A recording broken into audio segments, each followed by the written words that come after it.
es un tema que se lo ve con con relativa frecuencia, que es el esófago de Barrett.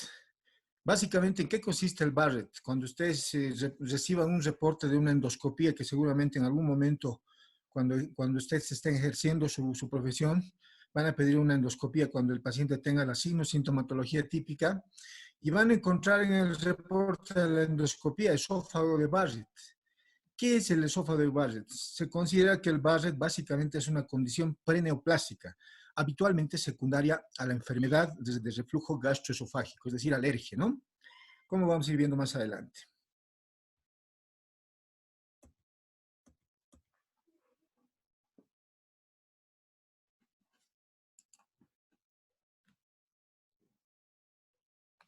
Bueno, hablando un poquito de historia, ¿de dónde viene el nombre de esófago de Barrett? De este médico, del médico que pueden ver en la diapositiva, el doctor Norman Barrett, un médico australiano, ¿sí? Que describió esta patología luego de realizar varias endoscopías en los pacientes que tenían la sintomatología sugerente. Este médico fue a trabajar, obviamente era australiano, pero se fue a trabajar a Inglaterra, y en Inglaterra hizo los estudios que le permitieron describir el esófago de Barrett, ¿no? Es decir, la patología que vamos a avanzar el día de hoy y que lleva su nombre. También hablando un poquito de historia, este otro autor, Allison y Johnston, demostró que el epitelio columnar que se ve, que es típico en el esófago de Barrett, eh, se presentaba en esta patología. Pero ¿qué error cometieron Allison y Johnston? Indicaron de que esta patología básicamente era una patología congénita, y no es congénita. Actualmente sabemos que esta patología es adquirida, secundaria, como les decía, a la enfermedad de reflujo gastroesofágico. Otros autores, Berner y Cole, demostraron el carácter adquirido. Ya estos médicos, ya en 1970, hicieron más estudios y demostraron de que el único error que habían cometido Allison y Johnston fue designar esta patología como congénita, y la denominaron adquirida. Eso es lo que sabemos actualmente, como indica que ahora se sabe que el esófago de Barrett es una condición adquirida y que es una complicación del reflujo gastroesofágico habitualmente crónico. Y esta es la secuencia de hechos que se ve habitualmente en el esófago de Barrett, ¿sí? Es decir, es una cadena de hechos que van a llevar eventualmente a que el paciente tenga un cáncer de esófago. Entonces, ¿cómo comienza esta patología? Con reflujo, con lo que les había dicho, con ERGE, ¿no? Con enfermedad de reflujo gastroesofágico.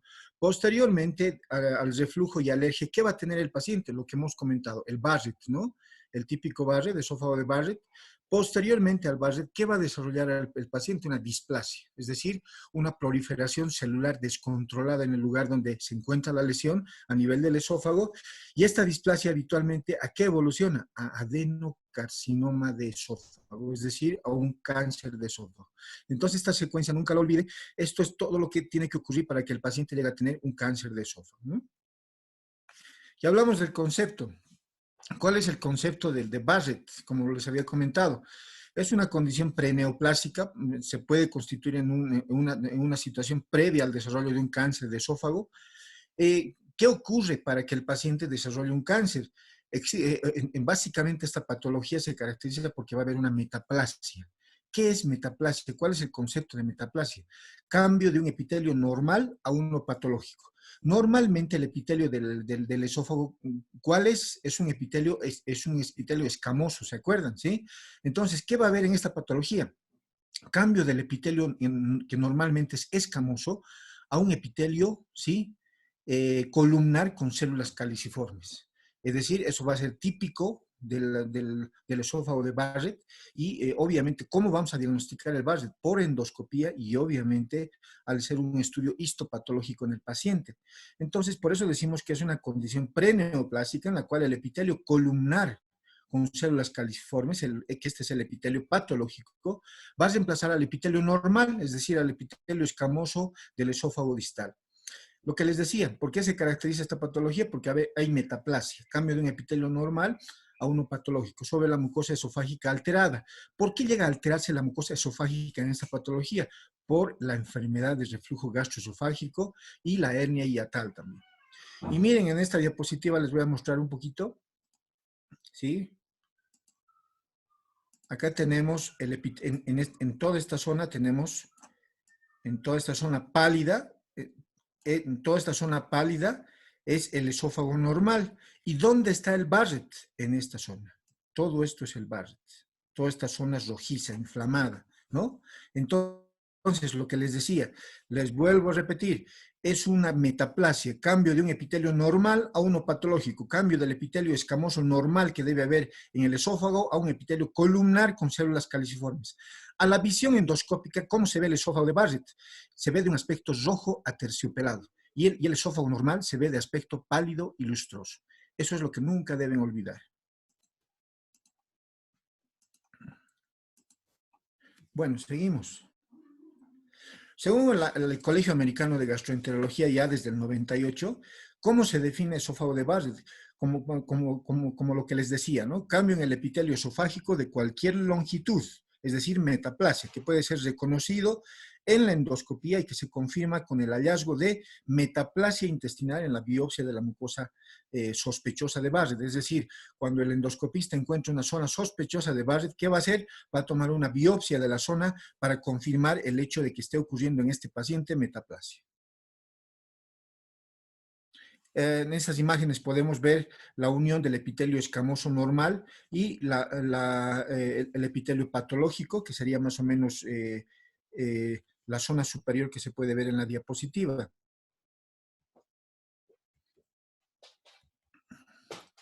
Y hablando un poquito de la epidemiología, se indica que un 10 a 20% de los pacientes con el ERGE, ¿sí?, van a desarrollar esófago de Barrett. Es decir, no es la regla de que un paciente que tenga ERGE desarrolle Barrett, solamente esto ocurrirá en un 10 a 20% de los casos. Y existen algunos factores que van a predisponer a que el paciente desarrolle un Barrett. ¿Cuáles son? La edad, es decir, esta patología se presenta habitualmente en personas que rondan una edad promedio de 50, 55 años. Otro factor, la obesidad. ¿Por qué la obesidad? Porque el paciente obeso llega a tener una patología que se llama la hernia hiatal, es decir, la salida de un órgano intraabdominal a través del hiato esofágico al tórax. Y al estar en el tórax, ¿qué va a ocurrir? Va a pasar de que el esfínter esofágico inferior se relaja fácilmente o las relajaciones a nivel del esfínter esofágico inferior están incrementadas y esto va a condicionar el Barrett, ¿no? La duración de los síntomas, obviamente un paciente a mayor tiempo que haya tenido síntomas de reflujo, mayor probabilidad de que desarrolle un Barrett. La presencia de complicaciones, es decir, aquel paciente que tiene un Barrett no solamente puede tener esta patología, sino ya puede tener otras complicaciones, como por ejemplo estenosis, hemorragia o eventualmente ulceraciones en el trayecto del esófago. También la herencia es otro factor muy importante. ¿Por qué la herencia? Porque se han visto de que esta patología se puede presentar en varios miembros de algunas familias, ¿no? Obviamente relacionados con el reflujo gastroesofágico crónico, como indica acá, ¿no?, que son factores muy importantes para la transformación también del esófago de Barrett en adenocarcinoma, es decir, en cáncer de esófago, ¿no? En Estados Unidos, la prevalencia del esófago de Barrett es aproximadamente de 18 por cada 100.000 habitantes. Y en autopsias, la cifra es 21 veces mayor. Miren esta estadística terriblemente alarmante. ¿Qué nos indica esta estadística? De que hay mucha gente que es asintomática u oligosintomática, tiene muy pocos síntomas de esofagitis y ya tiene un Barrett. ¿Qué les parece? Entonces, esto es lo que nos indica esta estadística. Las cifras de Barrett son mucho mayores en las autopsias. Hay mucha gente que tiene Barrett y no lo sabe. Es por eso que en Europa, en otros países, se programan chequeos médicos para diagnosticar a tiempo estas patologías y obviamente tratarlas oportunamente, ¿no? También, según estudios, hablando de la epidemiología, el Barrett es muy raro encontrarlo en asiáticos y es 10 a 20 veces más común en los blancos que en los negros. Es decir, en los asiáticos y en la raza negra es muy raro encontrar, pero sí es más frecuente encontrar en la raza blanca. Y la proporción de presentación entre hombres y mujeres es mucho más frecuente en hombres con una relación de 4 a 1.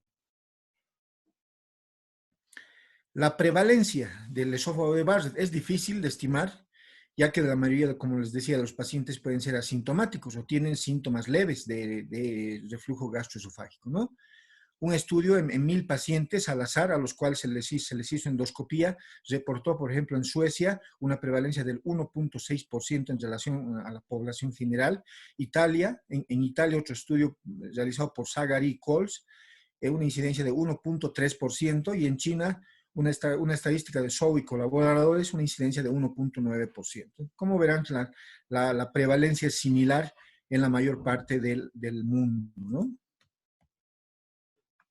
Hablando un poquito de la patogenia, ¿cuál es el hecho determinante para que el paciente desarrolle esta lesión a nivel del esófago distal?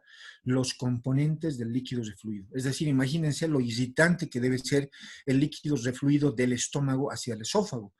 ¿Cuáles son los componentes del jugo gástrico?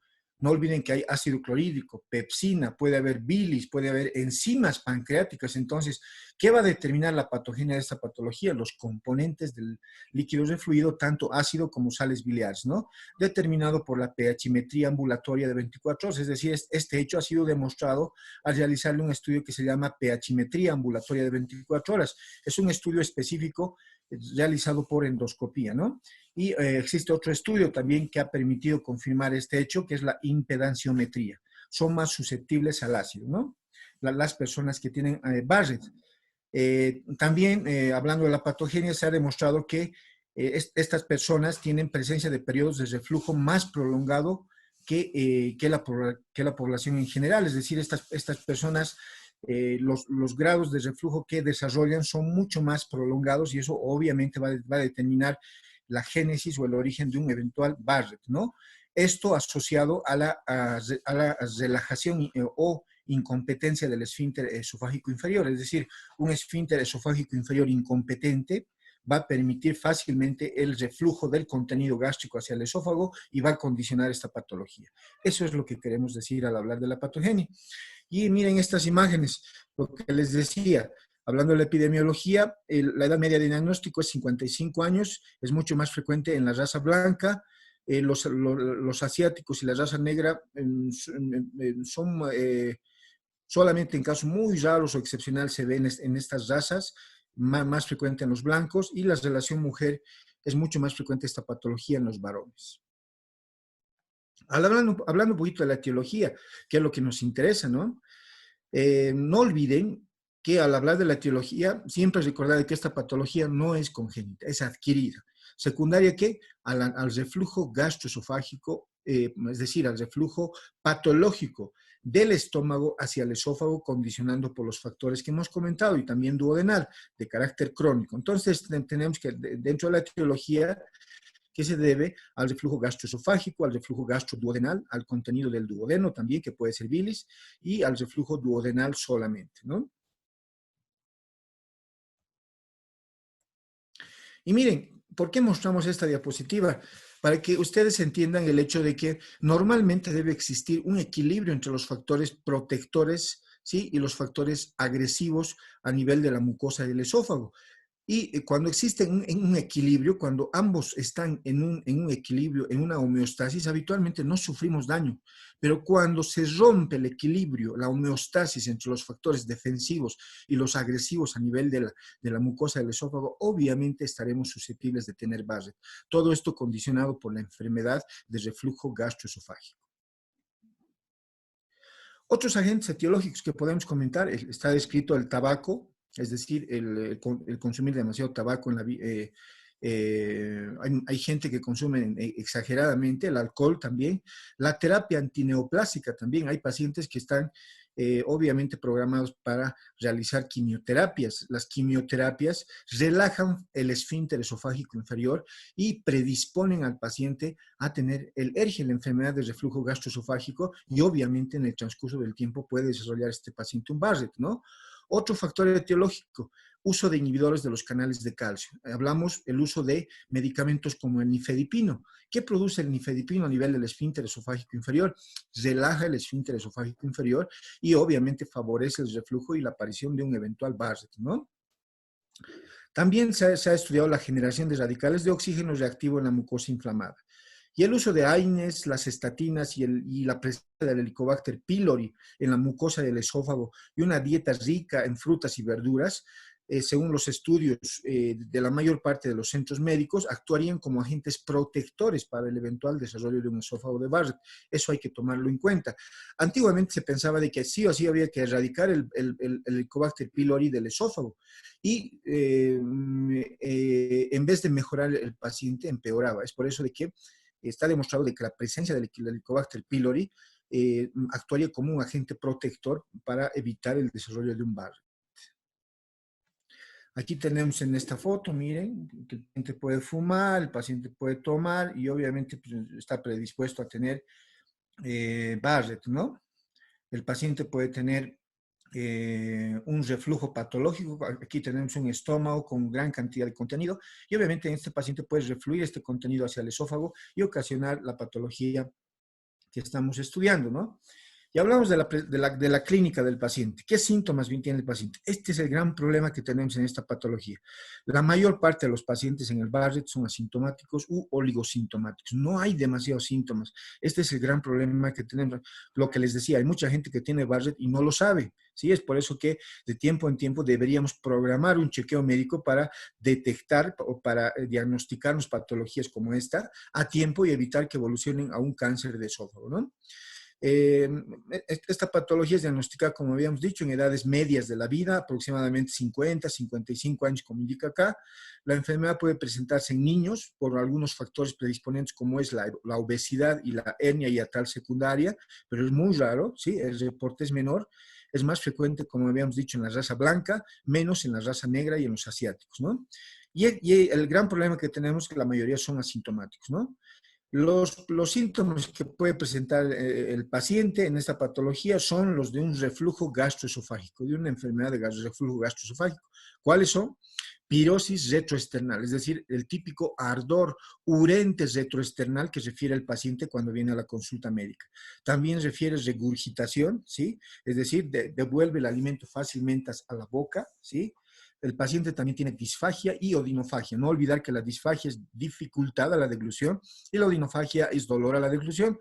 Se dice que el 25% de los pacientes con Barrett nunca presentaron síntomas de reflujo. ¿Qué les parece? Entonces, hay mucha gente que puede tener el Barrett y no lo sabe. Entonces, es bueno, como hacen en otros países, programarse un chequeo médico y obviamente el esófago de Barrett puede coexistir, como hemos comentado, con ulceraciones, estenosis y hemorragias. Ya puede estar coexistiendo con complicaciones propias de la enfermedad, ¿no? Y miren esta estadística, Salis y Cole, autores americanos, sobre 69 pacientes con Barrett, demostraron que 45 fueron hombres y 24 mujeres, lo que está acorde con las estadísticas internacionales. ¿Se acuerdan que hemos comentado que es más frecuente en varones que en mujeres, en una relación de 4:1, ¿no? Con promedio de edad de 52.5, también está de acuerdo con lo que vemos en nuestro medio, 50, 55 años. ¿Y cuáles fueron los síntomas que encontraron Salis y Cole? 68% pirosis, ¿no? Disfagia 43%, regurgitación 18.8%, cialorrea, es decir, excesiva salivación 17% y dolor de pecho 8.6%. Y este es el gran problema que tenemos. No es posible distinguir solamente por clínica un reflujo gastroesofágico o una enfermedad de reflujo gastroesofágico y un Barrett. Es decir, no quiere decir que aquel paciente que tenga más síntomas es un candidato a Barrett. No ocurre así. O un paciente que esté oligosintomático, que tenga muy pocos síntomas, tenga Barrett. Es decir, no es posible distinguir por clínica un reflujo gastroesofágico solamente o ya un esófago de Barrett establecido, ¿no? Ya que este último cursa con menos síntomas que el primero o es asintomático, lo que les decía, ¿no? Aquí vemos los síntomas que puede tener el paciente: dolor de pecho, ¿no? Es un paciente habitualmente gordito, puede tener cialorrea, puede tener regurgitación y nunca olvidar la pirosis retroesternal y la odinofagia y la disfagia, que son propios de una eventual enfermedad de reflujo gastroesofágico, ¿no? ¿Cómo realizamos el diagnóstico de un Barrett? ¿Cómo lo diagnosticamos? Obviamente, en primer lugar, debemos tener una sospecha clínica. ¿Y cómo vamos a tener una sospecha clínica? Por los síntomas de enfermedad de reflujo que nos vaya a referir el paciente. Segundo, seguramente a nuestro paciente le vamos a hacer una endoscopía digestiva alta. Es decir, ¿cómo van a ustedes a hacer la solicitud? Favor, realizar endoscopía digestiva alta, que nos va a permitir ver el esófago en todo su trayecto, nos va a poder ver el orificio superior del estómago, es decir, el cardias, ¿sí? Y nos va a poder ver todo el estómago y el orificio inferior del estómago, que es el píloro. ¿Y qué vamos a buscar cuando sospechamos de un Barrett? Esto, lo que indica acá: presencia de metaplasia intestinal como condición sine qua non, que hemos comentado que es la metaplasia, cambio de un epitelio normal a uno patológico, cambio del epitelio normal, que normalmente debe ser escamoso, a epitelio columnar con células caliciformes propio del esófago de Barrett. ¿Se acuerdan? ¿Sí? Entonces, eso es lo que debemos ver. Presencia de metaplasia intestinal como condición sine qua non. ¿Qué quiere decir sine qua non? Imprescindible, que no debe faltar, que no debe modificarse para establecer confirmación de esófago de Barrett, por lo que obviamente se sobreentiende que debemos hacerle al paciente endoscopía. Y no solamente endoscopía, para cómo vamos a confirmar esa metaplasia, obviamente haciendo un estudio histopatológico de la zona sospechosa de Barrett, haciendo ¿qué? Una biopsia, ¿no? Eso es muy importante realizarlo en el paciente, ¿no? Entonces hay que hacerle biopsia e histología. Además, se ha establecido que 15 a 20% de los pacientes con Barrett son de segmento corto. ¿Qué quiere decir de segmento corto? Que la longitud del Barrett mide menos de 3 centímetros. ¿Cuándo se dice que es segmento largo? Cuando mide más de 3 centímetros, ¿no? Y se indica que el riesgo de cáncer variaría con la extensión de la metaplasia. A mayor longitud y extensión de la metaplasia, mayor posibilidad de que el paciente desarrolle una displasia y un adenocarcinoma de esófago, ¿no? Y esta secuencia también ya la hemos comentado, va a haber un cambio en la mucosa del esófago, una metaplasia, reemplazo de epitelio escamoso por metaplasia intestinal. ¿Qué es la metaplasia?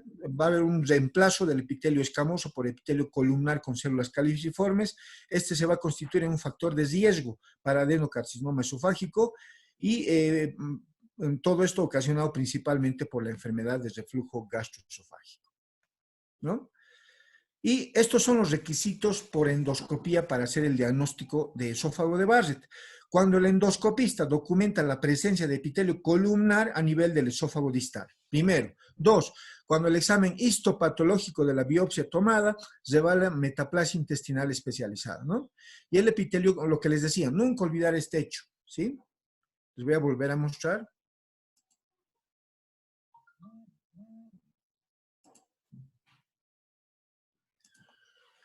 ¿Dónde está el epitelio sano en esta endoscopía? Alrededor, miren. El epitelio normal del esófago es pálido y lustroso.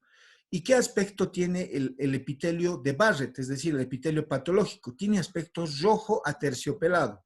Es decir, ¿dónde está la zona roja y aterciopelada acá? Aquí, miren. Toda esta zona roja y aterciopelada es el esófago de Barrett. ¿Qué les parece?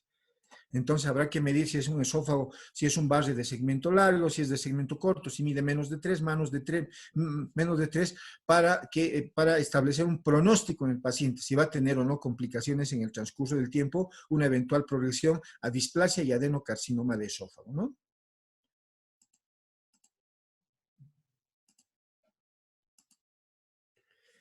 Seguimos. Y es muy importante, hay varias patologías que pueden simular un Barrett, principalmente ¿cuál? La esofagitis erosiva, es decir, una inflamación del esófago acompañada de erosiones o heridas, acompañada de soluciones de continuidad a nivel del esófago. Puede simular fácilmente un Barrett, entonces será muy importante en este caso, obviamente, hacerle al paciente una biopsia para mandar a estudio histopatológico y determinar si existe o no en el paciente una metaplasia, es decir, un cambio de un epitelio normal a uno patológico y hacer el diagnóstico de Barrett o descartarlo, ¿no? Vamos a ver acá algunas imágenes. Miren, acá tenemos en la primera imagen tenemos una esofagitis erosiva, miren un esófago completamente inflamado, les voy a mostrar.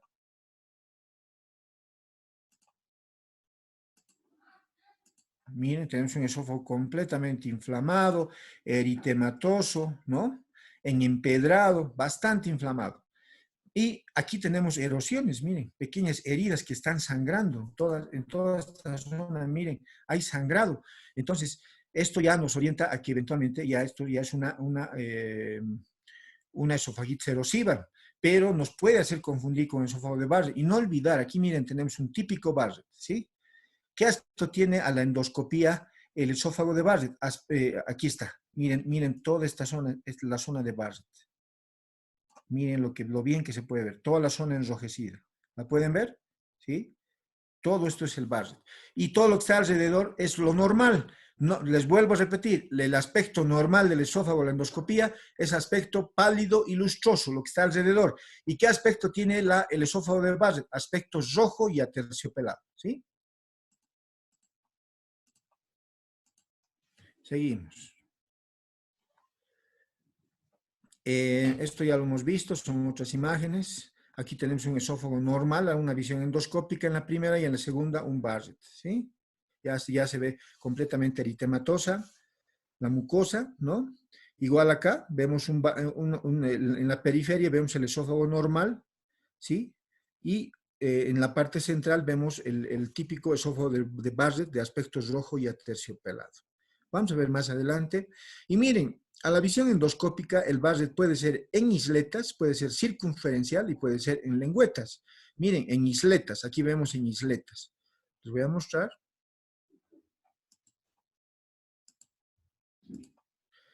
Aquí vemos islas, aquí vemos una isla, aquí vemos otra pequeña isla, aquí vemos otra pequeña isla, ¿sí? Entonces puede ser, cuando el Barrett está aislado, ¿sí? Se lo denomina en isletas. Puede ser circunferencial, cuando abarca toda la circunferencia, miren, toda la circunferencia está afectada por Barrett. Entonces, este es circunferencial y alrededor está el esófago normal, es decir, el esófago pálido y lustroso. Y al centro está el rojo y aterciopelado, que es el esófago sospechoso de Barrett, ¿sí? Y aquí tenemos el esófago en lengüetas. Aquí tenemos todo lo normal alrededor, ¿sí? Todo lo normal. Y miren estas lengüetas, ¿sí? Como unas lengüetas. Entonces, estas lengüetas son esófago de Barrett en lengüetas. Entonces, de acuerdo al aspecto que encontramos, se determina si es en isletas, circunferencial, o eventualmente en lengüetas, o puede haber combinación de varios, ¿no? Y también podemos valorar por endoscopía si el Barrett es de segmento corto o es de segmento largo. ¿Cuándo es de segmento largo? Cuando mide más de 3 centímetros, y de segmento corto cuando mide menos de 3 centímetros, cuando solamente una pequeña zona está afectada. Seguimos.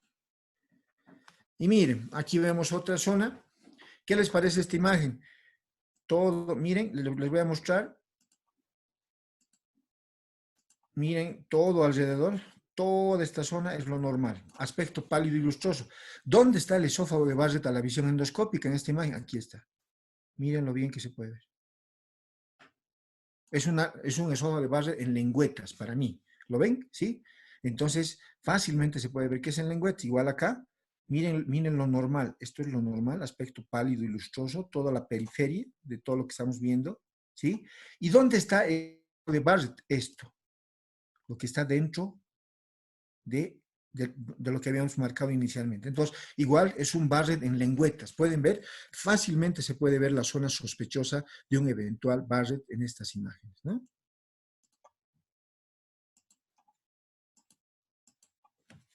Seguimos.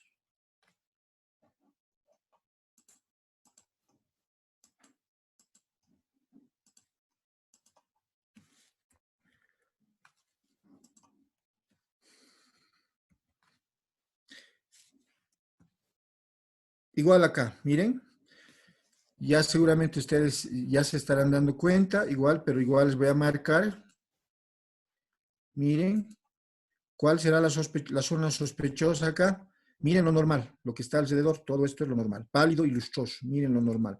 Pálido. ¿Y dónde está el Barrett? Miren todo este tejido enrojecido, de aspecto rojo y aterciopelado. Igual es un Barrett en lengüetas para mí. Miren este tejido enrojecido. Este es el Barrett. Seguro, miren, en esta otra imagen, ¿dónde está lo normal? Aquí en la periferia. ¿Dónde está el Barrett? Aquí. Miren, aquí lo veo, toda esta zona enrojecida. Para mí, este Barrett será un Barrett circunferencial. Y siempre la zona más afectada es el tercio distal del esófago. Miren en esta, acá está toda esta zona, es lo normal, la periferia. ¿Y dónde está el Barrett? Miren, aquí en esta zona totalmente enrojecida. ¿Cuál será la clave? ¿Qué van a hacer en estos casos cuando encuentren esta zona enrojecida, rojo aterciopelado, aspectos rojo aterciopelado? Biopsia, para demostrar la metaplasia que pueda existir en este paciente. ¿Estamos de acuerdo? ¿Sí? Eso es lo que deben hacer. Seguimos. Y lo que les decía, para definir si se trata de esófago de Barrett de segmento corto o largo, el endoscopista debe medir la distancia entre los segmentos, y la biopsia nunca olvidarla de que debe tomarse no solamente de la zona sospechosa, sino desde los 4 cuadrantes y cada 2 centímetros, dentro del espacio comprometido por la metaplasia columnar.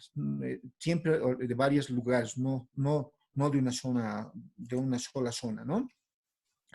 y con objeto de mejorar el rendimiento del diagnóstico endoscópico del esófago de Barrett, como también para definir diferentes tipos de metaplasia columnar, se han utilizado o se utilizan tinciones vitales, es decir, para teñir las lesiones y el esófago normal también, a lo que se denomina cromoendoscopía con tinciones. Se utiliza azul de metileno, índigo carmín, varias tinciones, como vamos a ir comentando. Hablamos, por ejemplo, del azul de metileno. Tiene una sensibilidad del 94% para evidenciar metaplasia intestinal en estómago, cáncer gástrico. Su uso se basa en ¿qué? En la capacidad de la metaplasia columnar especializada de absorber la tinción.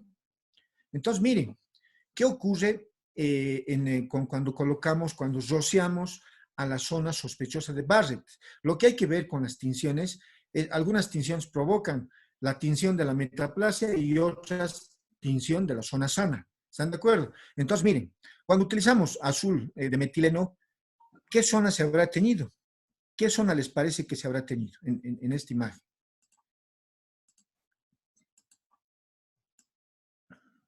¿Qué zona se habrá teñido? En la zona de metaplasia. Entonces, con el azul de metileno se tiñe la zona de metaplasia. Y la zona sana, el esófago de aspecto pálido y lustroso que está a la periferia, no se tiñe. Entonces, nos ayuda bastante para el diagnóstico de un Barrett, ¿no? Pasamos. Otra tinción, la solución de Lugol. Miren, es una tinción utilizada para mejorar la detección de cáncer esofágico escamocelular. En esta se rocía igual el extremo distal del esófago, la zona sospechosa de Barrett, y en pocos minutos la mucosa escamosa normal cambia a color marrón, oscuro o verdoso, por la unión del yodo con el glicógeno. Y las células displásicas o inflamadas no se tiñen, es decir, lo contrario de lo anterior. Con la solución del Lugol se tiñe la zona sana, y la zona de metaplasia no se tiñe. Entonces, nos permite hacer el diagnóstico de un eventual Barrett. Miren cómo vamos a poder ver en la imagen. Miren fácilmente lo que podemos ver. Les voy a mostrar acá. ¿Qué está ocurriendo? Miren, ¿qué se ha teñido en este paciente? La mucosa normal. La mucosa normal se le ha teñido al paciente, todo esto, ¿sí? Y todo esto, que es el Barrett, no se tiñe. ¿Sí? Lo contrario que ocurre con el azul de metileno. ¿Están de acuerdo? Entonces, como verán, cada vez para mejorar el rendimiento diagnóstico, se están utilizando cada vez más estas tinciones que obviamente mejoran los diagnósticos en los pacientes que tienen esta patología. Otro, el azul de toluidina, es una tinción absortiva, tiñe el núcleo celular, se usa para el diagnóstico de células inflamatorias y malignas, sobre todo como apoyo del cáncer esofágico escamocelular. Y Chobanian y Cole indican 98% de sensibilidad y 80% de especificidad para Barrett. Entonces nos ayuda el azul de toluidina, el índigo carmín. Con esta técnica se ve el epitelio de Barrett como una superficie villiforme, como si tuviera pelitos en la superficie, levantada, similar al intestino delgado. Nos permite también hacer el diagnóstico, entonces nos coadyuva y nos ayuda para el diagnóstico de Barrett, ¿sí? Aquí tenemos otras tinciones. Aquí, por ejemplo, estamos utilizando igual azul de toluidina. Ya sabemos qué es lo que pasa. Igual aquí, que hemos dicho que esta imagen, por ejemplo, estas imágenes que estamos viendo son con azul de metileno. ¿Qué hemos dicho que pasa con el azul de metileno? Se tiñe la zona sana o la zona displásica, perdón, metaplásica, la zona metaplásica. Entonces, con lo que está mostrando en la flechita. Entonces, esta es una tinción con azul de metileno, ¿no? Y obviamente nos ha ayudado bastante para hacer el diagnóstico de un Barrett. ¿Dónde está localizado el Barrett, no? Existen otros estudios que se llaman, por ejemplo, la imagen de banda estrecha, se denomina también cromoendoscopía virtual. ¿Se acuerdan que habíamos comentado que todos estos estudios se los denomina en forma general cromoendoscopía porque se utilizan tinciones? Existe otro que se llama la imagen de banda estrecha, se denomina cromoendoscopía virtual.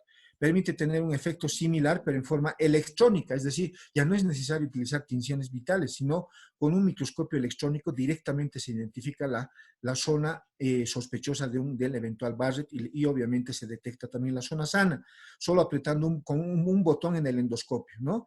Algunos equipos que se utilizan para obtener estas imágenes de banda estrecha son el Narrow Band Imaging o imagen de banda estrecha de la fábrica Olympus, el Fujinon Intelligent Chromoendoscopy, ¿sí? Y el High Scan de Pentax, es decir, son los nombres que tienen los equipos para hacer esta imagen de banda estrecha.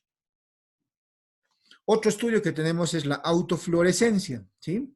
Miren, igual se utilizan varias en este sí se utiliza también tinciones, como el verde de indocianina, miren, aquí tenemos imágenes verdes, nos permiten también detectar las imágenes metaplásicas y también las zonas sanas a nivel del esófago. Entonces, la autofluorescencia, mediante la utilización de tinciones, también ayuda bastante.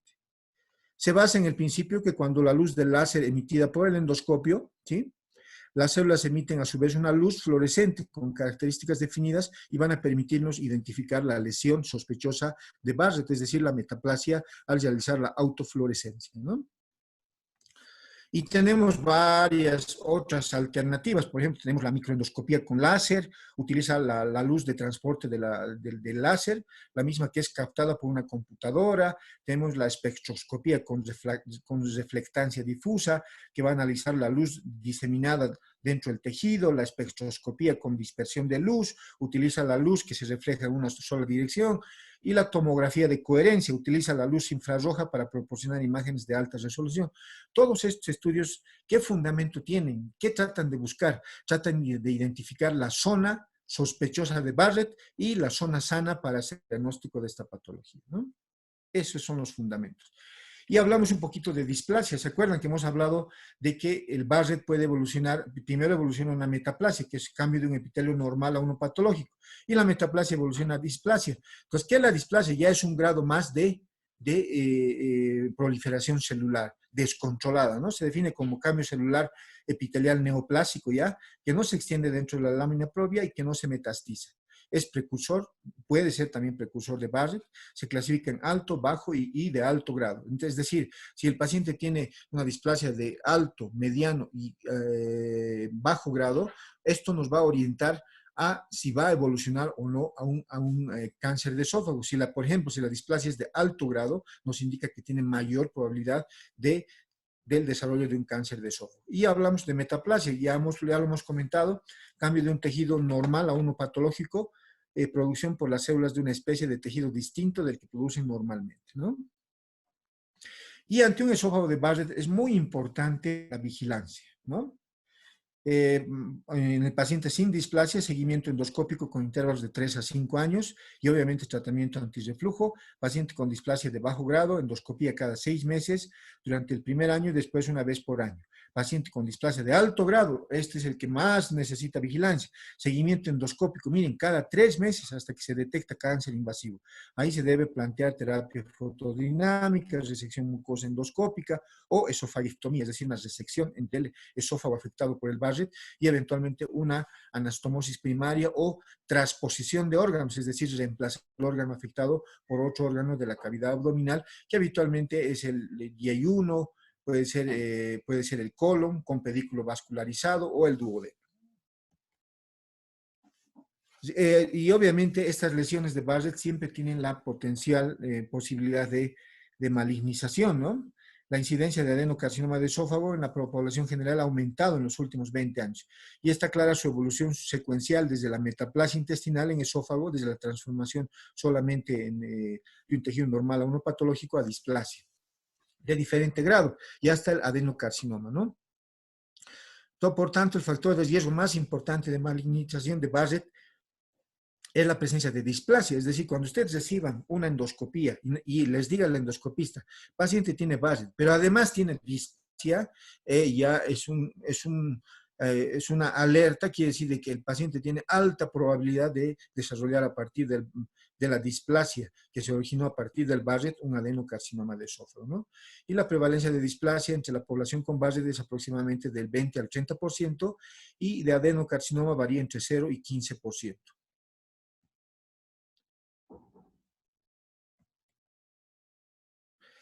¿Cuáles son los criterios de progresión del Barrett a malignización? Todos estos. Miren, obesidad. ¿Por qué obesidad? El paciente obeso tiene aumento de las relajaciones a nivel del esfínter esofágico inferior y habitualmente tiene hernia hiatal. Estos dos factores van a condicionar mayor enfermedad de reflujo gastroesofágico, mayor daño a nivel del esófago o daño permanente, mayor probabilidad de que el paciente desarrolle un Barrett y a partir del Barrett obviamente una displasia y un adenocarcinoma de esófago. La raza blanca, como habíamos comentado, la edad mayor a 50 años, está claro, esa es la edad promedio en la cual se ve esta patología.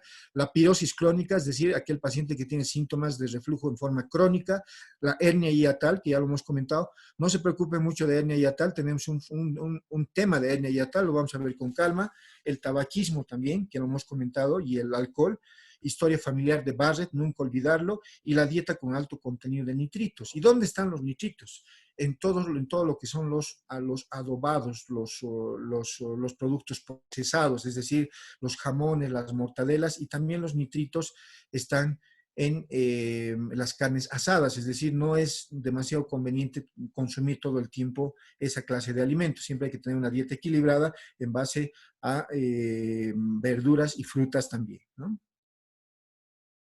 Y hablamos de los criterios de Praga, ¿sí? ¿Para qué nos sirven los criterios de Praga en el esófago de Barrett? Caracterizan la extensión de la metaplasia, es decir, nos permiten valorar cuán grande es la extensión de la metaplasia del esófago de Barrett a nivel del esófago, ¿no? Incluyendo la longitud máxima de la lengüeta y la extensión circunferencial, de forma de poder objetivar la magnitud de la enfermedad que está teniendo el paciente y su evolución con el tiempo. Miren, por ejemplo, acá tenemos, según los criterios de Praga, estamos viendo la magnitud de la lesión, ¿no? Le voy a mostrar. Miren, estamos viendo la magnitud de la lesión. Todo esto afectado por Barrett, ¿no? Entonces, nos permite ver la magnitud de la lesión. Y obviamente qué características tiene, ¿no?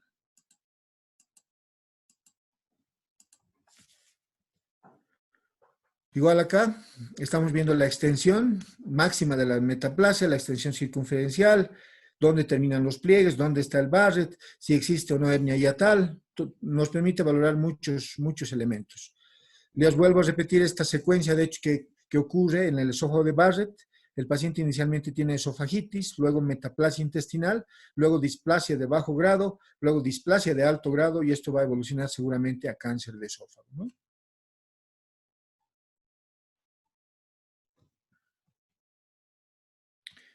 Estas son distintas imágenes donde se ve Barrett. Por ejemplo, acá vemos, les vuelvo a mostrar una imagen de Barrett acá.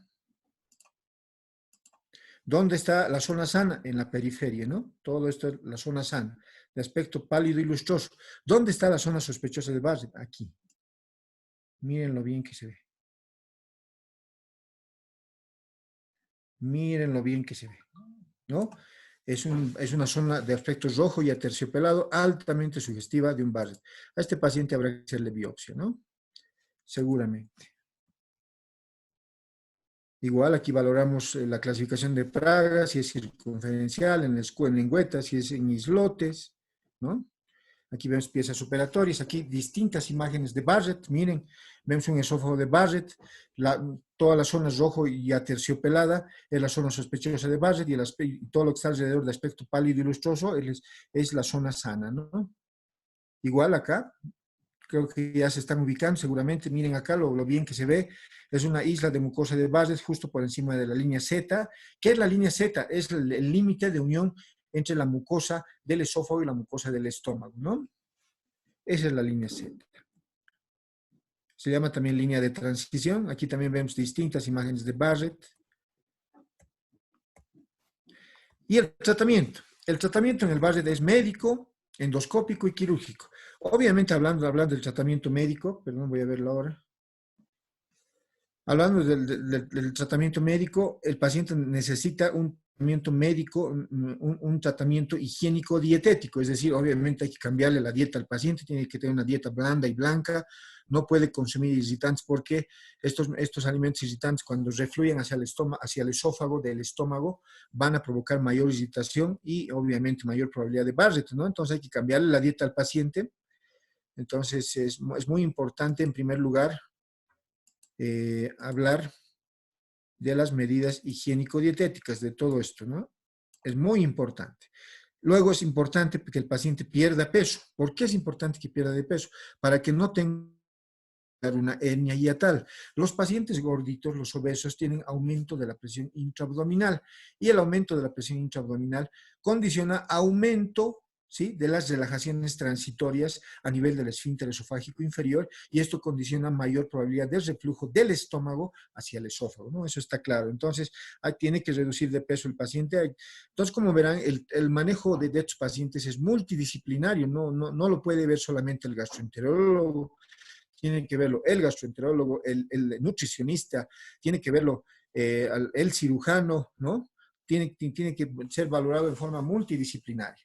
Reducir de peso, no utilizar prendas ajustadas que condicionan también el aumento de la presión intraabdominal, no fumar, hemos hablado, se acuerdan que el hecho de fumar y el alcohol condiciona Barrett, ¿no? Las medidas dietéticas, el distribuir las ingestas, este paciente debe tener una dieta, lo que se llama eh, progresiva. Progresiva, ¿qué quiere decir progresiva? Que coma varias veces al día, pero en pequeña cantidad. Progresiva y fraccionada, fraccionada principalmente. Es decir, que coma varias veces al día, pero en pequeña cantidad, ¿no? Eso quiere decir distribuir la ingesta, ¿no? Evitar grasas, chocolates, zumos de cítricos. ¿Por qué tiene que evitar grasas, chocolates, zumos de cítricos? Todos estos alimentos relajan el esfínter esofágico inferior y obviamente predisponen a mayor reflujo. El paciente tiene mayor reflujo y si tiene mayor reflujo va a tener mayor probabilidad de desarrollo de Barrett, está claro.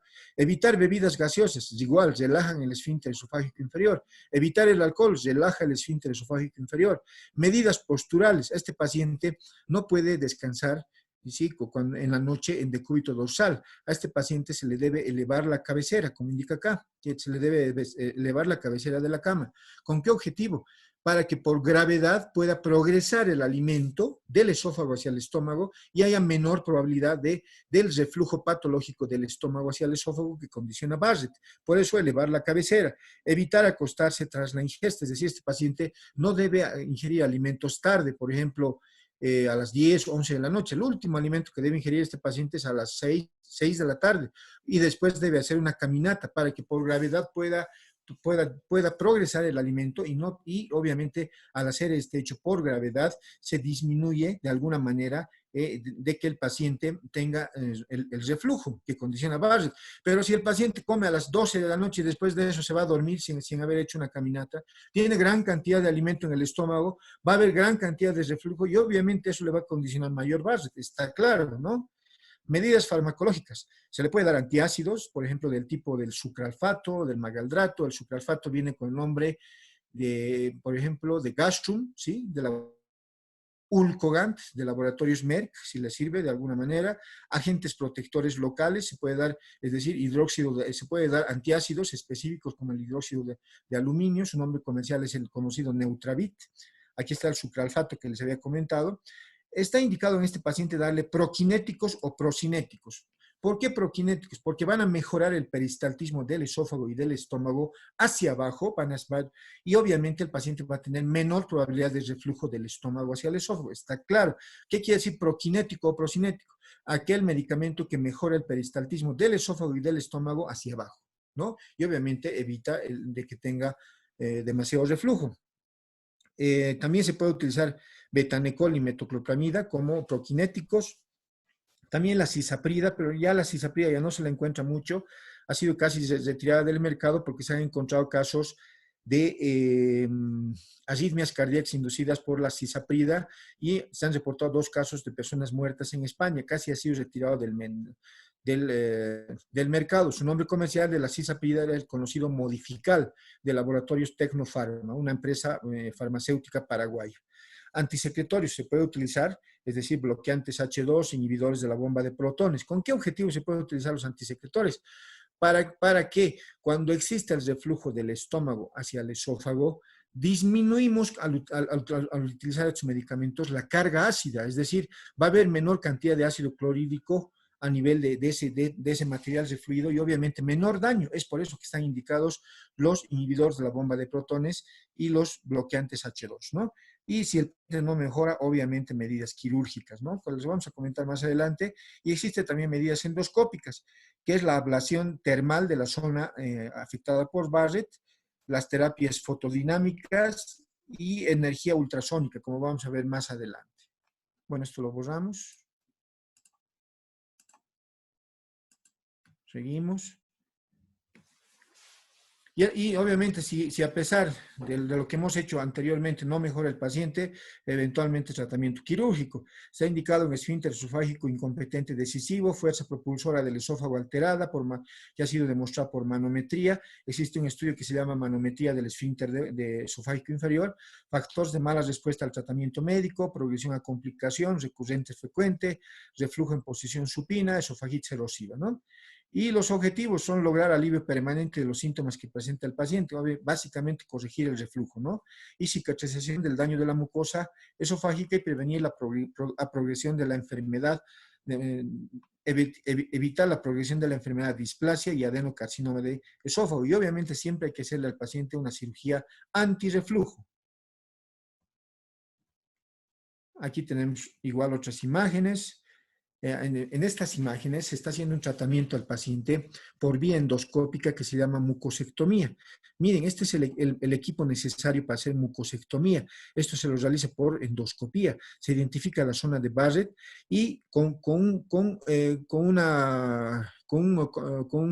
material común, el electrocauterio, se reseca la mucosa afectada de esófago de Barrett y puede evolucionar bastante bien el paciente si ha sido diagnosticado a tiempo, ¿no? El tratamiento médico, ya lo hemos comentado, lo que les decía, habrá que tomar en cuenta todos los factores, todos los elementos que les he dicho. Tratamiento endoscópico. ¿En qué consiste el tratamiento endoscópico para el Barrett? Técnica de ablación de la metaplasia intestinal, es decir, resecar la zona afectada por el esófago de Barrett con el fin de permitir la cicatrización o reepitelización de la mucosa tratada. Tiene dos objetivos: reducir o eliminar la evolución a displasia y riesgo de cáncer, y reducir o eliminar la necesidad de seguimiento de Barrett utilizando métodos térmicos o energía fotoquímica con láser o técnica fotodinámica también, ¿sí? Y resección mucosa endoscópica para esófago de Barrett con displasia de alto grado y carcinoma intramucoso. Los procedimientos ablativos que existen. ¿Cuáles son los procedimientos ablativos? Existen técnicas de ablación térmica, ablación con radiofrecuencia, técnica fotodinámica, electrocoagulación monopolar, crioterapia, coagulación con argón plasma. ¿Cuál es una de las más utilizadas? Esta, la fotodinámica. Aquí tenemos cómo se está tratando el esófago de Barrett con un coagulador con plasma argón, ¿sí? Con argón plasma, miren cómo se está tratando en las imágenes, la mucosa afectada de Barrett. También se puede hacer un tratamiento endoscópico de cáncer precoz en esófago de Barrett, ¿sí? Ahí tenemos las estadísticas.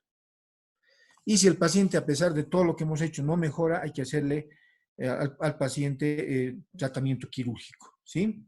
¿En qué consiste el tratamiento quirúrgico? Se puede realizar al paciente la técnica de Belsey. ¿Qué es la técnica de Belsey?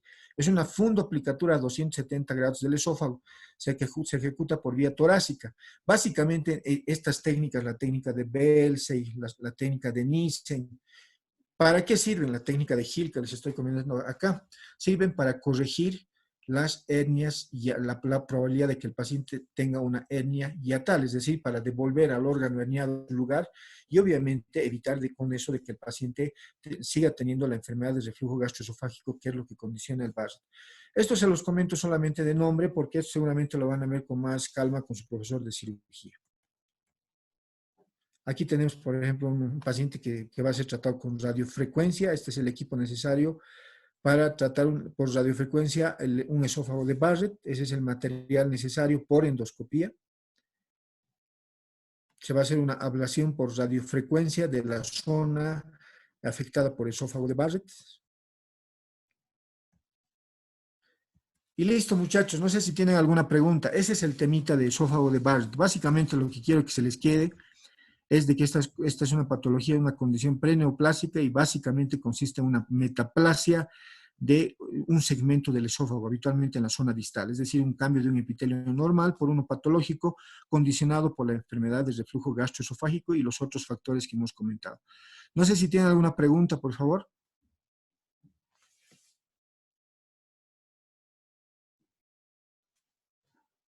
Doctor, buenas tardes. Buenas tardes.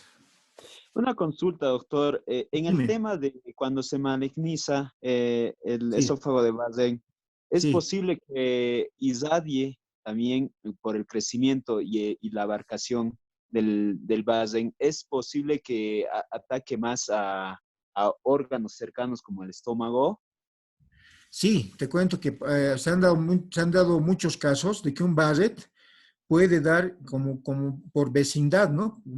Esa es la palabra específica, que por vecindad puede afectar también un segmento del estómago, es decir, el cardias a nivel del estómago. Se han visto casos de que una vez que tú tomas biopsias, no solamente estaba afectado el esófago, es decir, el tercio distal del esófago por un Barrett que ya hizo un cáncer, sino el cáncer había afectado también al orificio superior del estómago, que es el píloro, ¿no? Se han visto casos, tienes toda la razón, esa es la respuesta. Puede haber afectación. Está No bien, sé, gracias. ¿listo? ¿Alguna otra pregunta, muchachos?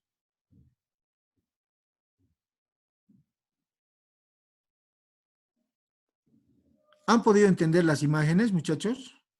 No es lo mismo que les muestre por este medio que en clases. Bueno, en clases tengo más definición, ¿no? Pero seguramente han podido ver la gran diferencia que ocurre en el esófago de Barrett, es decir, la metaplasia, el cambio de un epitelio normal a uno patológico y cómo se observa endoscópicamente. ¿Alguna otra pregunta, muchachos?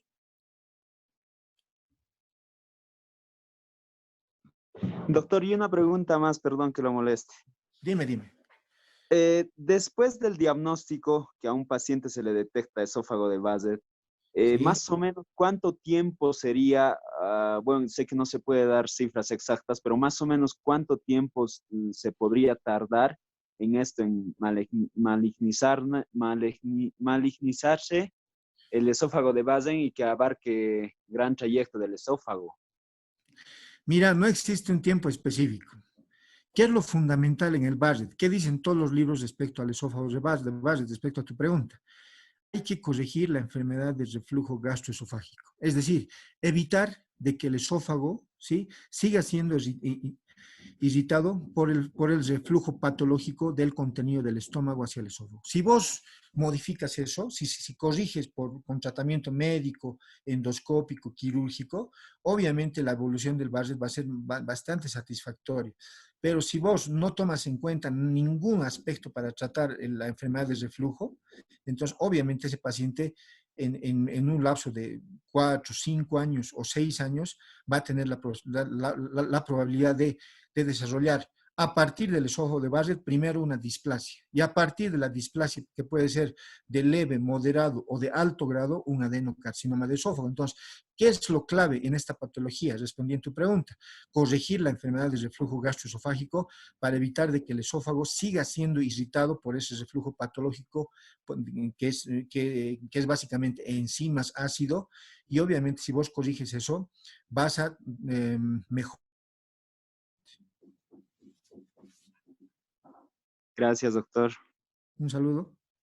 ¿Alguna otra Doctor, pregunta, muchachos? Hola, buenas tardes. doctor, buenas tardes. Quería consultarle si una Dime. persona tiene úlceras, ¿puede llegar a desarrollar un esófago de Barrett?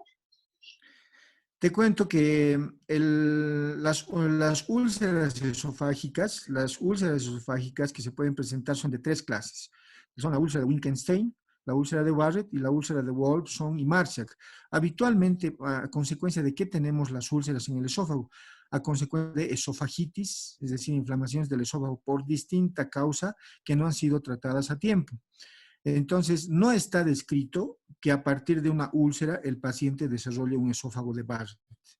Lo que sí está descrito es de que a partir de una esofagitis, sí el paciente puede desarrollar un esófago de Barrett, pero no he leído ningún libro o no está descrito el hecho de lo que tú dices, que a partir de una úlcera de esófago el paciente desarrolle un esófago de Barrett. Esa es la respuesta.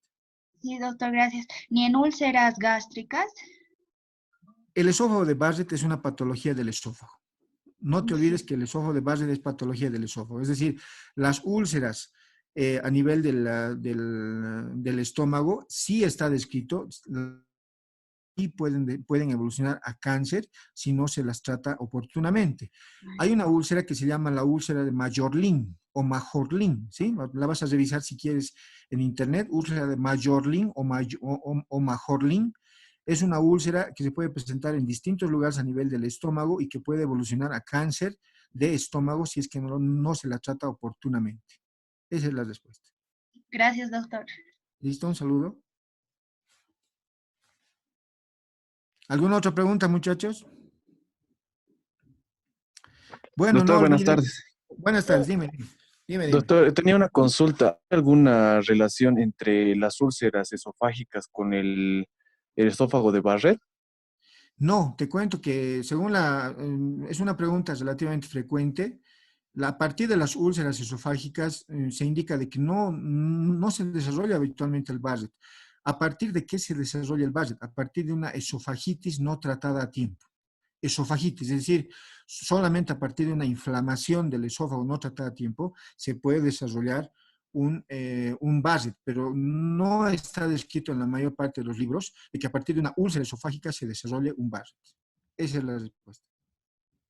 Muchísimas gracias, doctor. Un saludo. ¿Alguna otra pregunta, muchachos? Doctor, buenas tardes. Una Buenas tardes. consulta. Dime. Según lo que mencionó, entonces no es aconsejable erradicar por completo la Helicobacter. O sea, no se erradica por completo, pero ¿cómo sería un tratamiento frente a una Sí, te cuento que antes lo primero que se hacía es tratamiento erradicador del Helicobacter a nivel del esófago para evitar de que el paciente continúe con su Barrett. Actualmente ha salido un libro, ¿sí? Del Instituto Gastroenterológico Boliviano-Japonés que se llama Paradigmas en Gastroenterología. Son actualizaciones básicamente en gastroenterología de todas las patologías. Y ahí dice lo contrario, dice el hecho de tener el Helicobacter pylori a nivel del esófago, te estoy hablando a nivel del esófago, no del estómago, sería un factor protector para el desarrollo de un esófago de Barrett. Eso es lo que dice. Cuando se solucione el problema, puedes venir al hospital, te voy a mostrar las estadísticas que tienen de lo que te estoy comentando y te voy a mostrar el libro donde indica de que el hecho de que exista el Helicobacter pylori a nivel del esófago sería un factor protector para que el paciente desarrolle esófago de Barrett y sus complicaciones. ¿Listo? Muchas gracias, doctor. Pero antes yo quería preguntarle, pero Sí, dime. que no. Hola, dime. Bueno, muchachos, tengo que pasar con el otro grupo. Cualquier duda que tengan, igual pueden mandarme al WhatsApp, no hay ningún problema. Cualquier duda que tengan, yo les voy a aclarar. ¿Listo? Un saludo, espero que hayan entendido el tema. Que les vaya muy bien. Gracias, doctor. Gracias, doctor. Hasta